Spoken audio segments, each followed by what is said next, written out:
Bible अध्ययन श्रृंखला के अंदर आपका स्वागत है। कुरिन्थियों के नाम पौलुस प्रेरित की पहली पत्री के पहले अध्याय का अध्ययन अपन करेंगे। इस अध्याय के अंदर एक प्रार्थना है, एक सलाम दुआ है, उसके अलावा उन्हें चेतावनी है और क्रूस की ताकत के बारे में पौलुस उन्हें सिखाता है। अद्भुत शुरुआत है इस पूरी पत्री की। प्रार्थना के साथ आइए अपन शुरू करें। परमपिता परमेश्वर, हम आपका धन्यवाद देते हैं। प्रभु यीशु आपकी महिमा होने पाए, पवित्र आत्मा आपकी सहायता हम चाहते हैं। हर शब्द को आप खोलकर हमें बताइए, हमारे दिल तैयार हैं प्रभु यीशु के नाम से, आमीन। चलिए पढ़ते हैं पहला अध्याय पहली आयत।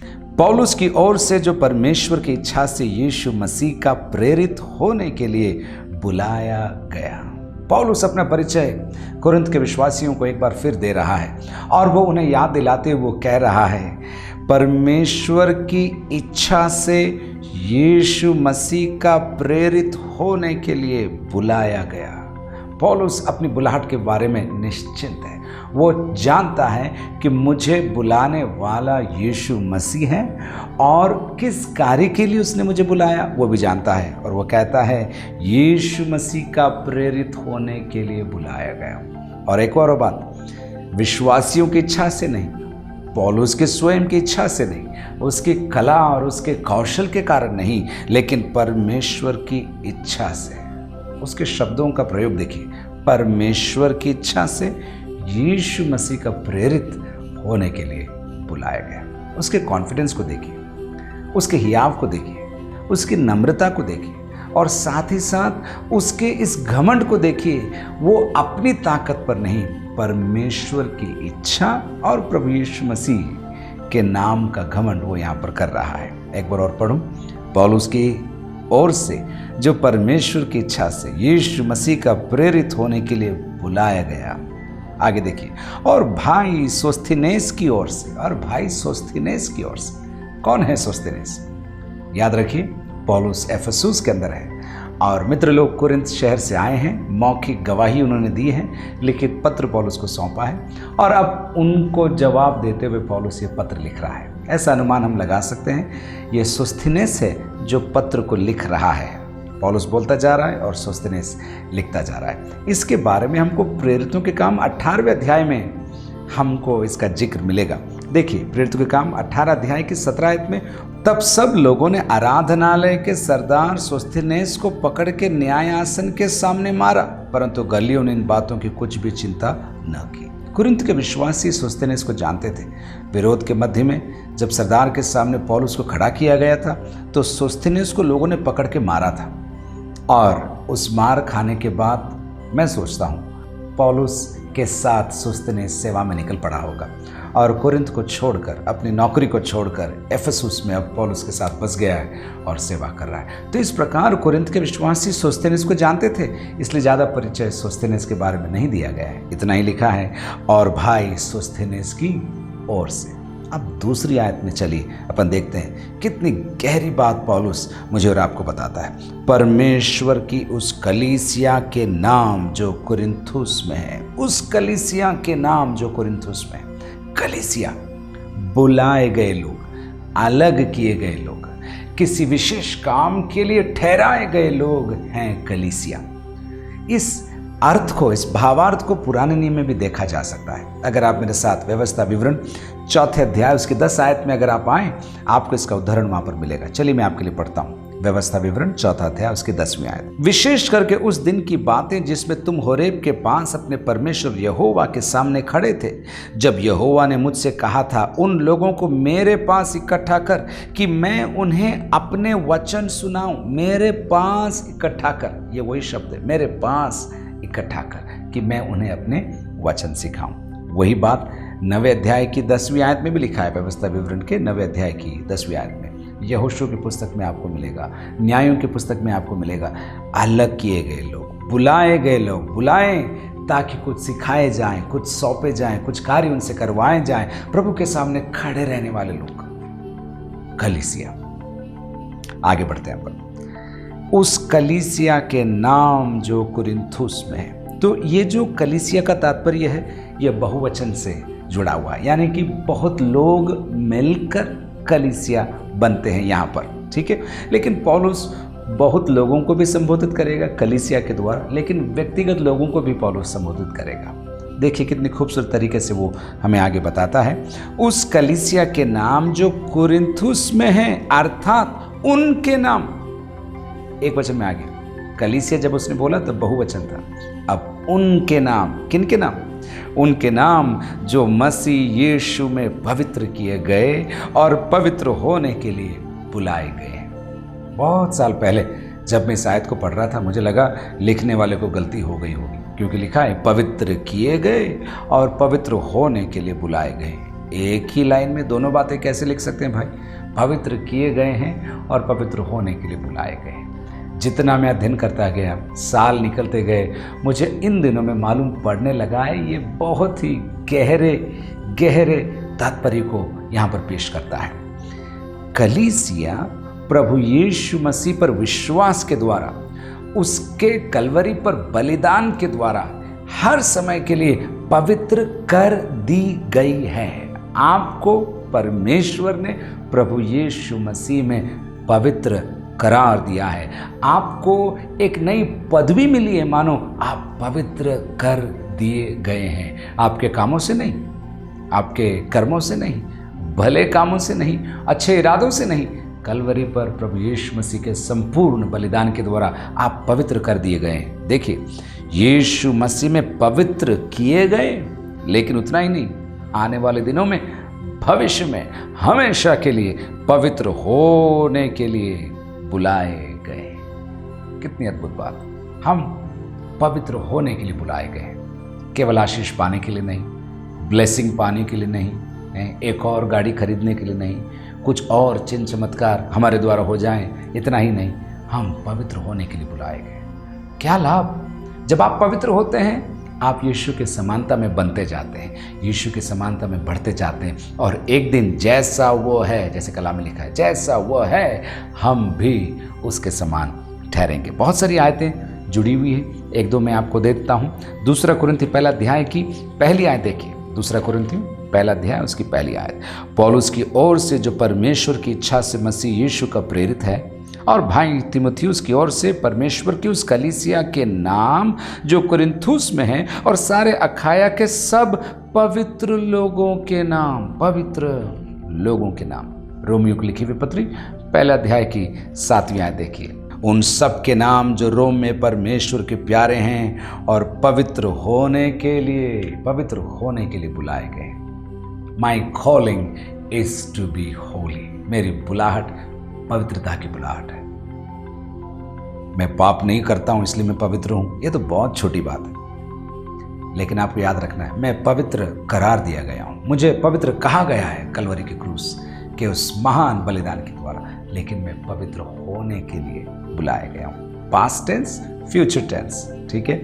मैं अगर एक और रीति से अगर आपको समझाऊं, अतीत में कलवरी पर यीशु के बहाए हुए रक्त पर विश्वास के द्वारा मैं पवित्र कर दिया गया हूं। वर्तमान में मैं अपने आप को जब पाप से रोकता हूं, मैं पवित्र हो रहा हूं, लेकिन एक दिन जब मैं यीशु को देखूंगा, मैं उसके समान हो जाऊंगा, और तब ये बुलाहट मेरी पूरी हो जाएगी कि मैं पवित्र होने के लिए बुलाया गया था। चलिए आगे देखते हैं क्या लिखा है। और पवित्र होने के लिए बुलाए गए हैं उन सब के नाम, उन सब के नाम। पहले कलीसिया बोला, एक साथ कलीसिया को संबोधित किया, लेकिन अब जैसे मैंने पहले बोला, एक वचन के तात्पर्य से या एक एक के नाम से वो कह रहा है उन सब के नाम, सब उन सब के नाम। परमेश्वर मेरा नाम जानता है, परमेश्वर आपका नाम जानता है, आपके इस कलीसिया में बैठते उन सबको जानता है, हजारों करोड़ों विश्वासियों को जानता है, लेकिन उनमें मुझे भी जानता है। याद होगा आपको, वो तारों को नाम लेकर बुलाने वाला परमेश्वर है।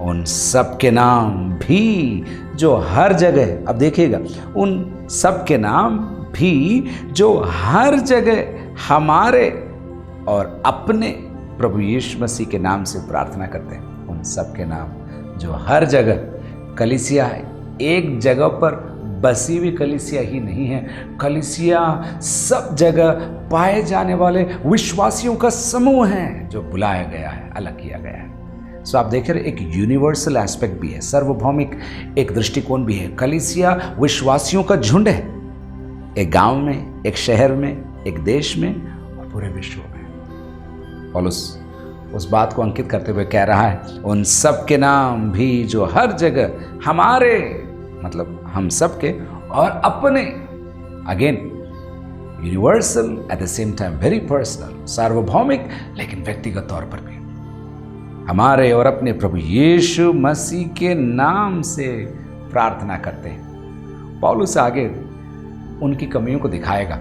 कलीसिया के अंदर विभाजन था, मैं इसका हूँ, वो उसके हैं, हम उनके हैं। जब ऐसे दलबाजी और गुटबाजी हो रही थी, पौलुस शुरू में उनको बधाई देता और कहता, तुम संत हो, तुम पवित्र किए गए हो, और याद रखो मेरे और उनके नाम से नहीं, यीशु मसीह के नाम से प्रार्थना करते हो, यीशु मसीह के नाम से प्रार्थना करते हो। अब तीसरी आयत, हमारे पिता परमेश्वर और प्रभु यीशु मसीह की ओर से तुम्हें, हमारे, अपने आप को उस कलीसिया में सम्मिलित करते हुए, अपने आप को उस दल में सम्मिलित करते हुए पौलुस उन्हें लिखते हुए कहता है, हमारे पिता परमेश्वर और प्रभु यीशु मसीह की ओर से अनुग्रह और शांति मिलती रहे। पौलुस के पत्रियों की शुरुआत बहुत खूबसूरत है, हर बार अलग अलग तरीके से अपने आप को वो पेश करता है, और यहाँ पर वो कहता है तुम्हें अनुग्रह और शांति मिलती रहे।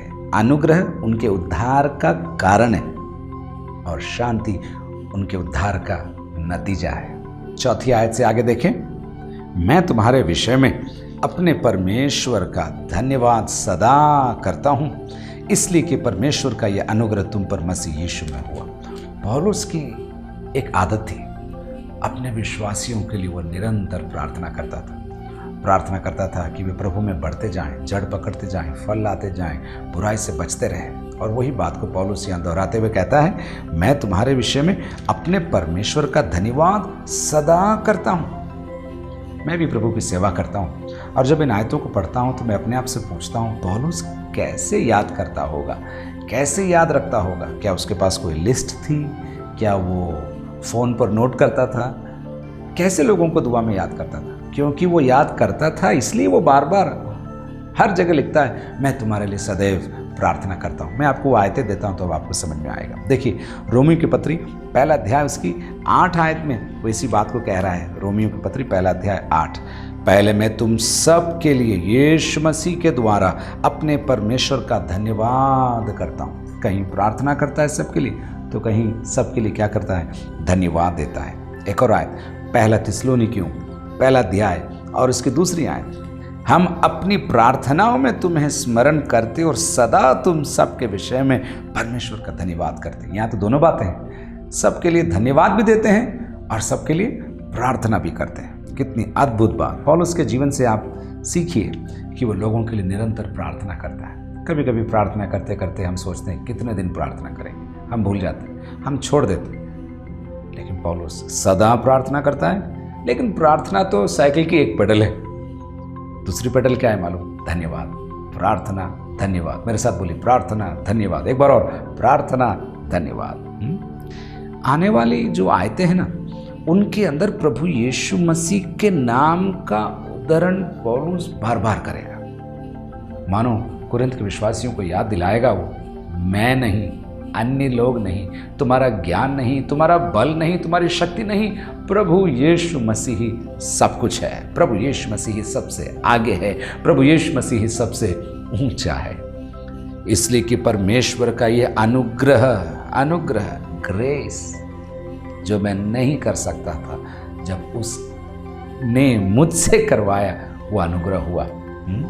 इसलिए कि परमेश्वर का यह अनुग्रह तुम पर मसीह यीशु में हुआ। न केवल मसीह यीशु के द्वारा अनुग्रह हुआ, लेकिन मसीह यीशु में अनुग्रह हुआ। इसलिए कि परमेश्वर का यह अनुग्रह तुम पर मसीह यीशु में हुआ कि उसमें होकर तुम हर बात में, अर्थात सारे वचन और सारे ज्ञान में धनी किए गए।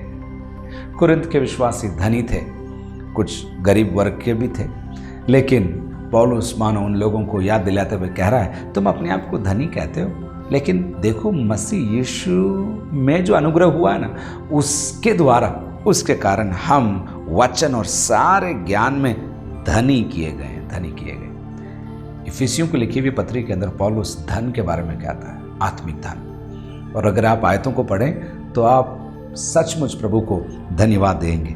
मैं आपको सिर्फ 2-3 आयतें उसमें से देता हूं तो आपको उसका अर्थ और उसका ज्ञान समझ में आएगा। धन के बारे में इफिसियों को लिखी हुई पत्री 1 अध्याय और उसकी 7 आयत देखिए। 1 के 7 में लिखा है, हमको उसमें उसके लहू के द्वारा छुटकारा अर्थात अपराधों की क्षमा उसके उस अनुग्रह के धन के अनुसार, अनुग्रह के धन के अनुसार मिला है। अनुग्रह का धन 1:18 देखिए, इफिसियों 1:18, और तुम्हारे मन की आंखें ज्योतिर्मय हों कि तुम जान लो कि उसकी बुलाहट की आशा क्या है और पवित्र लोगों में उसकी मिरास की महिमा का धन कैसा है। हम धन के पीछे भागते हैं ना, थोड़ा और कमा लेते हैं, थोड़ा और बचा लेते हैं, थोड़ी किश्त और भर लेते हैं, लेकिन पौलुस कुरिन्थ के विश्वासियों को याद दिलाता है, धन उसमें होकर तुम हर बात में अर्थात सारे वचन और सारे ज्ञान में धनी किए गए। आगे 6 आयत कि मसीह की गवाही तुम में पक्की निकले, तुम में पक्की निकले। 7 यहां तक कि किसी वरदान में तुम्हें घटी नहीं और तुम हमारे प्रभु यीशु मसीह के प्रकट होने की बाट जोहते रहते हो। पौलुस ने आगे डांटेगा, छड़ी चलाएगा, लेकिन छड़ी चलाने से पहले उनको प्रोत्साहित करता है, उनको एनकरेज करता है, उनको ब्लेस करता है और कहता है तुम ऐसे हो, तुम्हें यह सब कुछ दिया गया है। एक बार और पढ़ूं, यहां तक कि किसी वरदान की तुम्हें घटी नहीं और तुम हमारे प्रभु यीशु मसीह के प्रकट होने की बाट जोहते रहते हो। पौलुस तो विश्वास से घोषणा कर रहा है कुरिन्थ के विश्वासियों के लिए कि तुम मसीह यीशु के आगमन की बाट जोहते हो।